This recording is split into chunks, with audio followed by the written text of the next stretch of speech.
Naurangi digital media channel पर आपका बहुत बहुत स्वागत है। दोस्तों नमस्कार।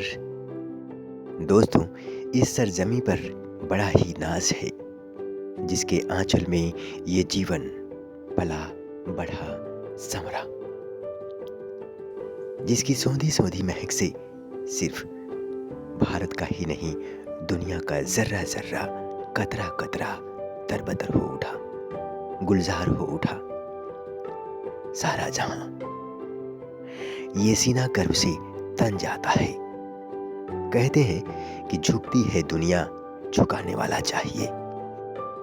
साथियों, बात है भारतवर्ष की, जिसके हुनरमंदों ने अपने बुलंद हौसलों का झंडा पूरी दुनिया में लहरा दिया। जब ये बात मन में कौंधी, अपनी अस्मिता को लेकर, अपने वजूद को लेकर, तो दिल सोचने को मजबूर हुआ कि भारतवर्ष का मुद्दतों पुराना इतिहास रहा है। जिस 2000 वर्षों के इतिहास में भारत पर 600 वर्ष तक अन्य लोगों ने शासन किया। यदि आप विकास चाहते हैं तो देश में शांति की स्थिति का होना आवश्यक है, और शांति की स्थापना शक्ति से होती है। इसी कारण प्रक्षेपास्त्रों का विकास किया गया, ताकि देश शक्ति संपन्न बन सके, महाशक्ति बन सके। साथियों, ये कथन और सोच है देश के एक बड़े इंजीनियर, महान वैज्ञानिक, देश के 11वें राष्ट्रपति डॉक्टर APJ अब्दुल कलाम साहब का। तो साथियों, आइए हम और आप मिलकर डॉक्टर APJ अब्दुल कलाम साहब के बारे में गहराई से उनके जीवन को जाने समझें। इनका पूरा नाम है अब्दुल पाकिर जैनुलाब्दीन अब्दुल कलाम।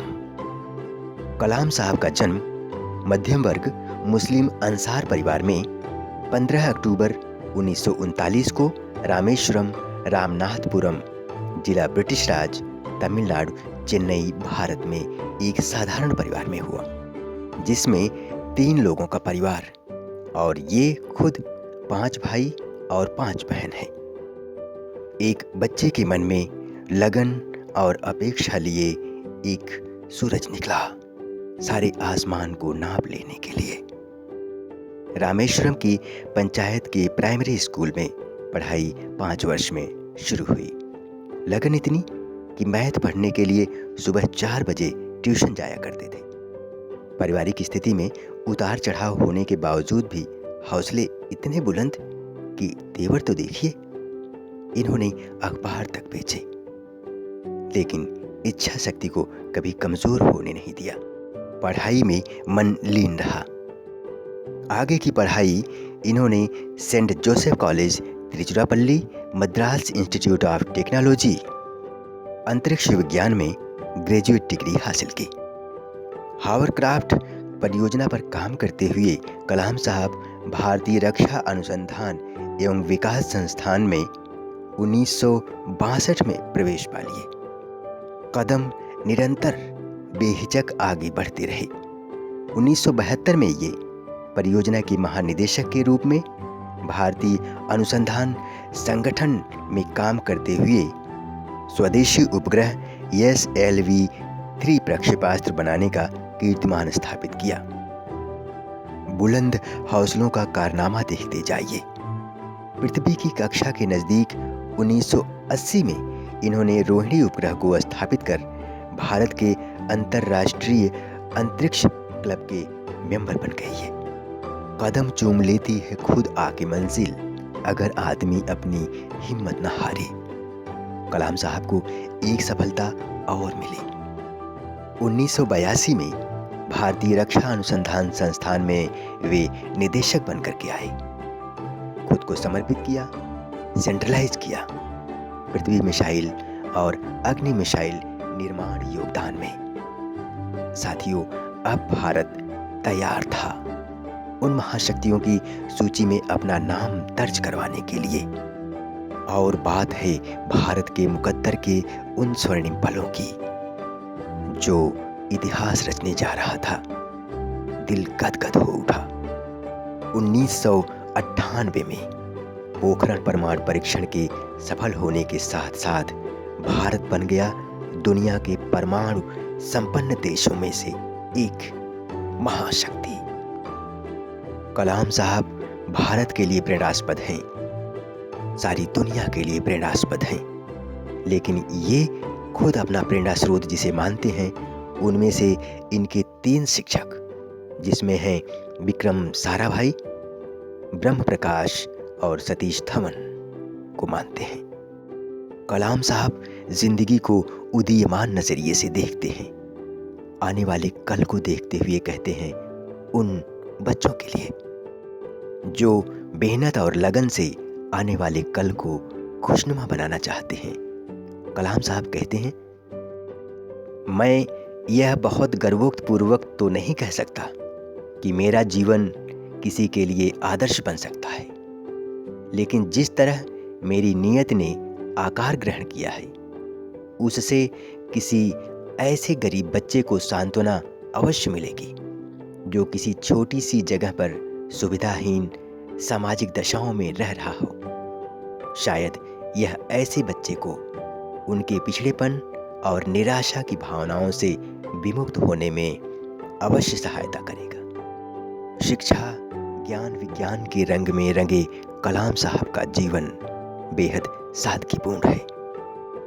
पानी की तरह निर्मल सरल स्वभाव के कलाम साहब ने कई किताबें लिखी, जिसमें से है India 2020, a vision for the new millennium, my journey, ignited mind, unleashing the power within India, India my dreams, and visioning an empowered nation, wings of fire, scientist to president.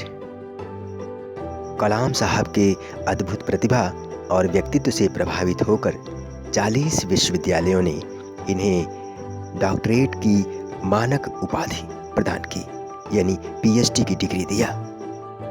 और भारत सरकार ने भी ऐसे होनहार व्यक्तित्व को अपनी गोद में बिठा लिया।